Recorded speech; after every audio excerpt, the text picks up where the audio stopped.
नमस्कार साथियों, स्वागत है आपका EPS 95 मिनिमम पेंशन बढ़ोतरी के एक और वीडियो में। साथियों, आज EPS 95 में एक महत्वपूर्ण अपडेट के बारे में डिस्कस करने वाले हैं जो जुड़ी हुई है श्रम मंत्री मनसुख मांडविया जी और NSC टीम के साथ। साथियों, जैसा कि हम सभी को पता है, हालिया घटनाक्रम के बाद में काफ़ी निराशा छा गई थी पेंशनरों में, तो इसी को लेकर श्रम मंत्री जी ने बुलावा दिया है NSC टीम को। जी हाँ साथियों, 21 फरवरी को NSC टीम की मुलाकात हुई है श्रम मंत्री मनसुख मांडविया जी को। तो इस पूरी मीटिंग में क्या कुछ निकल कर आया है, आज के इस वीडियो में हम कवर करने वाले हैं।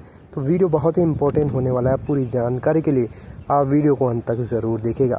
तो साथियों, जैसा कि हम सभी को पता है, बजट सत्र में EPS 95 को लेकर कोई घोषणा नहीं हुई थी। उसके बाद में काफ़ी निराशा छा गई थी पेंशनरों में। इसी को लेकर श्रम मंत्री से भी मिलने की पूरी कोशिश की गई थी। दिल्ली में NSC दल ने डेरा डाला हुआ था, लेकिन किसी भी तरीके से श्रम मंत्री जी से मुलाकात नहीं हो पा रही थी। NSC दल के सदस्यों ने विभिन्न मंत्रियों और सांसदों से श्रम मंत्री से मुलाकात करवाने का पूरा प्रयास किया था, लेकिन श्रम मंत्री जी काफ़ी व्यस्त चल रहे थे, इस वजह से मुलाकात नहीं हो पाई थी। लेकिन विभिन्न कारकों के द्वारा श्रम मंत्री जी तक ये आवाज़ पहुंचाई गई कि NSC दल और पेंशनर काफ़ी रोष में है और आपसे मिलना चाहते हैं। इसी को लेकर श्रम मंत्री जी के द्वारा NSC दल को यानी कमांडर अशोक रावत जी को फ़ोन करके ये सूचना दी गई। 19 फरवरी को कमांडर अशोक रावत जी को ये सूचना श्रम मंत्रालय के द्वारा दी गई कि श्रम मंत्री जी आपसे मिलना चाहते हैं।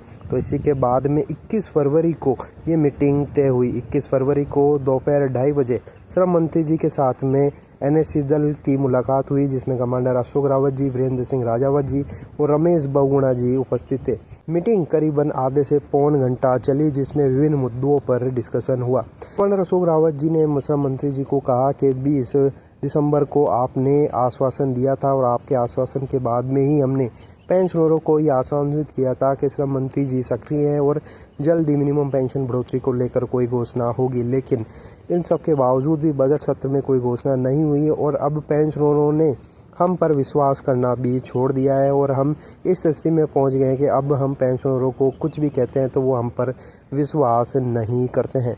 इस पर श्रम मंत्री जी ने कहा कि इसको लेकर मैं खुद असहज महसूस कर रहा हूं, क्योंकि दूसरे लोगों को जिन्होंने अपने जीवन में कोई कंट्रीब्यूशन नहीं दिया है उनको भी भारत सरकार 2,500 से 3,000 रुपये मंथली पेंशन दे रही है। लेकिन आप लोग जिन्होंने 35 से 40 साल तक कंट्रीब्यूशन दिया, अपना श्रम दिया, उसके बावजूद भी आप लोगों को 1,000 रुपये से कम पेंशन मिल रही है। तो ये एक बड़ी विडंबना की स्थिति है और इसको लेकर मैं खुद असहज महसूस कर रहा हूं। पर मैं आपको सभी को आसान्वित करना चाहता हूं कि आपका काम जल्दी होगा और इस पर कार्रवाई जारी है। इस पर कमांडर अशोक रावत जी ने कहा कि हम पर कोई विश्वास नहीं कर रहा है, क्योंकि पहले भी इस तरह के आश्वासन मिलते रहे और अब हम पर कोई विश्वास नहीं कर रहा है। उचित तो यही होगा कि आप खुद ट्वीट कर सभी को ये कह दें कि हाँ, पेंशन बढ़ोतरी के लिए कार्य जारी है और श्रम मंत्रालय इस पर लगा हुआ है, तभी पेंशनरों में विश्वास जागेगा।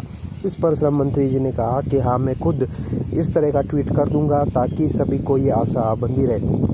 तो साथियों, आप देख सकते हैं श्रम मंत्री जी ने खुद NSC दल को बुलाकर मुलाकात की है और पेंशन मुद्दों पर फिर से चर्चा हुई है। लेकिन अब ये देखना होगा कि श्रम मंत्री जी क्या खुद ट्वीट करते हैं अपने ट्विटर हैंडल से कि मिनिमम पेंशन बढ़ोतरी को लेकर वे क्या कर रहे हैं और कब इसकी घोषणा होगी, और या फिर वे नहीं करते हैं या इसी तरह का डुलमुल रवैया श्रम मंत्री जी भी अपनाते हैं। तो साथियों, अब देखना होगा। लेकिन फिलहाल बड़ी अपडेट ये थी कि 21 फरवरी को श्रम मंत्री मनसुख मांडविया जी ने NSC दल को कमांडर अशोक रावत जी के साथ में मुलाकात की और विभिन्न मुद्दों पर फिर से चर्चा हुई है। लेकिन फिलहाल स्थिति यही है कि फिर से एक ही आशा आई है कि पेंशन बढ़ोतरी जल्द होगी, लेकिन कब होगी ये देखने वाली बात होगी। तो साथियों, ये एक महत्वपूर्ण अपडेट थी जो आप लोगों के साथ में मैंने साझा की। आपकी इस बारे में क्या राय है, आपकी राय कमेंट बॉक्स में ज़रूर बताइए।